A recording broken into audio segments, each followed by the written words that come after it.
You know what I mean? So it's stuff like that we don't even pay attention to. You don't pay attention to it. And what do you notice about this brother? He represents on all aspects since he came into the game. I remember when he said, remember in Straight Outta Compton, because again, I had to learn what I needed to learn when I became, old enough to understand. But I was watching Straight Outta Compton, and he always stood out from the very beginning. Yes. I remember when he was coming home, and it was a piece of the movie where he was walking home and the police hemmed him up. Mm-hmm. You know what I mean? That was bunk. That was bunk, but she said she was going to bring that word back. That was bunk. She tried to make me feel comfortable. That's what it is, y'all. You know what I mean? That was we bunk, adjust to our audiences. We do. You know, but that was bunk. But the point is, you see what happened. You get what I'm saying? And he was able to, again, send a message. Like, this shit really happens in our community. Mm-hmm. But guess what? I can rise above it. Mm-hmm. I can be better. I remember the segment or the piece of the movie, too, where, the thugs got, the Bloods, I think? Yeah. Got on the bus. And this is the thing. He could have been like, nigga, just crip, woo, that, blah. But guess what? He was smarter than that. Mm-hmm. I'm not going to die. You get what I'm saying? In a stupid situation. He was sending a message, y'all. We don't always have to respond to certain things. We don't have to be that product of our environment. We can do better. That dude clearly showed that he loved, and I can relate to what I'm about to say. He loved his people. All right, yeah, I can relate to that. And let me explain, because what I'm about to say is going to sound really weird. Even when I was gangbanging, I still love black people. I know that sounds weird. I didn't like my opposition. I hated them. But if you weren't a part of my opposition, I loved us. And when we see Cube, if you look at the way his mannerisms, the way he dressed, that dude is hood. That dude is all the way hood. He is who he is. He is who he is. But he loved his community and he loved his people. So he loved them enough to not get entrenched in the gang violence and all that.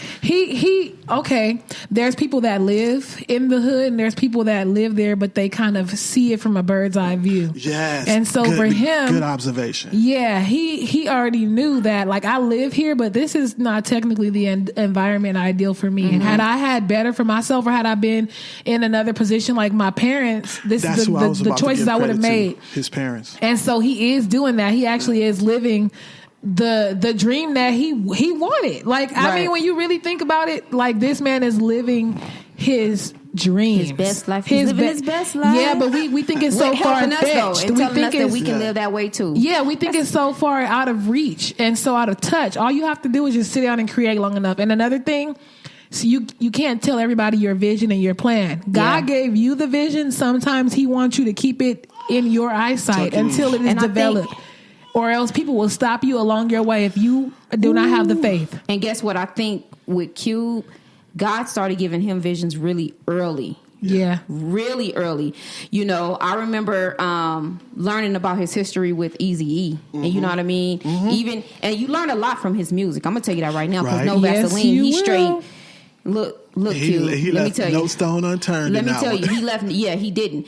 But this is the thing. He was wise enough and loved enough to forgive that brother before he passed on. Yes. Because he knew, like, you know, we young, we dumb, we out here letting people divide and conquer us. He knew that from way before. He was trying to educate his brothers while he was in NWA. Right. You get what I'm saying? Right. But they didn't see it from him because, like you said, he had a vision.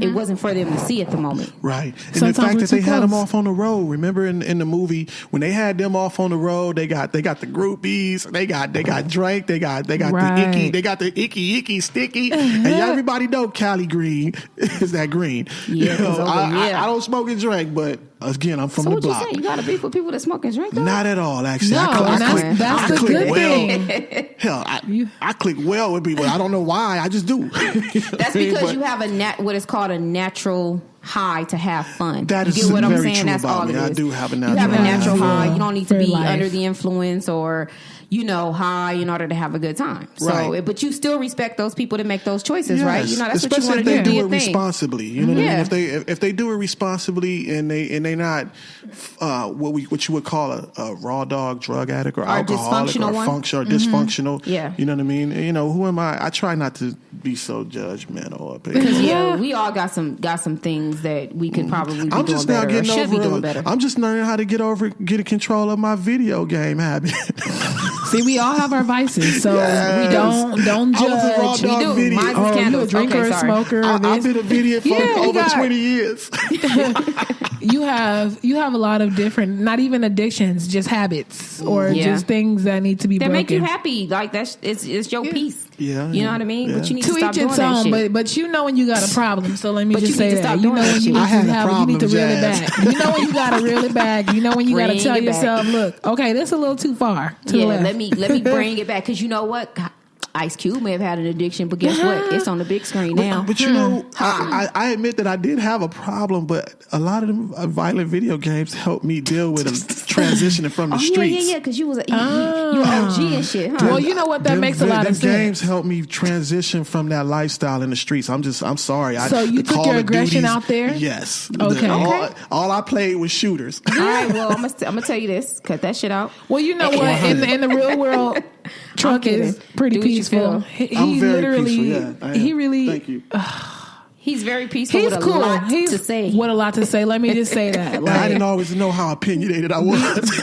Be ready to talk. Because sometimes we slow. But yeah. We definitely appreciate you being on the show. We definitely appreciate Ice Cube again. This show is very special to us because, like I mentioned a little bit earlier, we don't want to wait until Ice Cube is dead and then now all of a sudden the whole world want to talk about how good of a person he was, and you never saw that brother in any what is it called? Controversy and him having to defend scandals and his wife this and this, that, and the third. And that's not to take away from him, because he's not perfect. You get what I'm saying? Yeah. But he had enough control to keep that between him and his family, or him and his self. You know what I mean? So I think for me, that's the number one thing that I respect about him. You know what I mean? That tells you a lot from about the time I started educating myself about Cube to today, I can honestly tell you, damn, what have he done that? Yeah. Damn, well, such and such. She got somebody. He got somebody. But isn't it crazy how our minds automatically take us to look for the bad in a person when we shouldn't even have those thoughts? Right. Yeah. Right. It shouldn't even matter what they've done. But where are they today? Because I can tell you right now, if somebody starts to talk me up in a room of people who knew Jane from a year ago, they may have a lot of negative things to say. And it's not that I'm a negative person at all, but some people did not make it into the next phase of my life. So you got to be cautious of your audience too. That's true. Part. But then I think too, a lot of people, when they got a lot of negative things to say about you, that's only just a reflection of where you are mentally. Number one, that's true. Yeah, and then two, how they are. So so what? That's what they said. Okay, well, I'm gonna tell you this. This is how I'm gonna look at it. Whatever they said, I want you to not tell me what you said, because those are gossip with you, gossip about you. We already know that. But take that shit over there, because right here, you are no longer welcome. You are not welcome here. And that's why this show and what y'all doing and who y'all chose to honor this day, it's powerful. It means so much to me as a brother, as a black man, because it's real easy to tell people to be their best selves when you've been telling them for 4 goddamn centuries they ain't shit. They ain't shit. And it used to be a time where all we knew that we was gonna get comfort from y'all. Y'all was gonna you gonna put us, y'all gonna rub our head and tell us, no, you better than that. And that's what y'all doing right now. You know what I mean? So y'all deserve big props for that. Y'all deserve big props for that. And we all need to be positively reinforced. And I strongly believe Ice Cube that's had not just something that's good for the sisters, it's good for brothers. I strongly believe that he has that kind of support, not just from his wife, from just his family. You know what I mean? The people that he interact and deal with. I mean, trust me, it goes deeper than that, and I'm not gonna get all off into that, but it definitely runs deeper based off who he is, what he believe in, and things like that. You know what I mean? But let's talk about the people who might be starting today, because it's not so far-fetched. All you have to do is just take a step in the right direction. I get these. I'm a very imaginative person. I'm a hood dude you can't put in the box. You know what song came in my head when you said that, Jazz? Put one foot in front of the other, and soon you'll be walking across the floor. Y'all remember that? I mean, no, that's a little bit before my time. Rudolph. Rudolph. Yeah, sorry. Remember the Winter Warlock? We kind of let that go. I think they left that out of the newer Santa Claus movies. Yeah, you are showing your age right now. Let that out. We know you a grandpa and shit. I mean, definitely. no, you know what? I do remember. I now that I have to play it back in my head, I do recall that. Shit, I still that was don't. a little. Rudolph the Reindeer, and I was born before Jane. Okay, I'm jazzy, and I still don't. So. But you know what? One foot in front of the other. But let me say this too: Ice Cube has this image, right? Like even like Rudolph the Red-Nosed Reindeer. Yes. You know, they underestimated this person. It was the underdog, right? Mm-hmm. Ice Cube comes from a predominantly poor area. Community where you're not really taught to be respected if you don't have money, wealth, status, esteem, power, right? But he has risen to such a status in just his lifetime. When you think about his age, he's not that old. Right. And he's risen to such a power in his time to become respected in such a way that he can lead his black people. Including my daughter. My daughter is 16. And let me tell you, I think, what was it? Family Day we had here a couple Thursdays ago. She had a bumping upstairs, remember? I'm talking she got the jam. Man. You know what I mean? Yeah. Like, she's 16. So what does that say about you? Yeah, his message he still is touching. Rings today. His you are a legend. You are a living legend. I'm maybe a year. I think I'm maybe 2 years younger than Probably Q. older than him for all we know. We don't know that. Another thing about that era to see this strong brother come up and we OGs now, but we missed the Black Power movements of the 60s and the 70s. We wasn't born when that happened. You know what I mean? So we missed a lot of that black conscious thought, especially again in South Central LA. You're talking about a place that got 80-degree weather all year long that made it conducive for banging all year long. On where we come from, you don't have to worry about somebody saying, yo, when the weather thaw out, I'm gonna come get you, son. You ain't got to worry about that. Right. No, it go down 24/7. That's true. To have a brother come from that paradigm is just right. Beautiful. So from that paradigm, from fuck the police to now, let me just say that. Let me just say this. He was back. He came. He was great during a time where police brutality was at an all-time high. Even then, right? Cops, now, when you think about him today, he is in a position of power and leadership. He is not the same person. When you really look at that man. Mentally, he's not on the same. I mean, let me retract that statement. When it comes to the fuck the police part, maybe yes, because the same police brutality is prevalent. However, he is not on the same wavelength that he was back then. Right. He's now teaching our brothers and sisters that we don't have to fight back the same kind of way. This is how we get back to him. And I appreciate his adversity and his growth and his evolution. That was what I was talking about evolution. Like you got to evolve in order to survive in the next level. Yeah, the next phase. Vision. He's talking about ownership.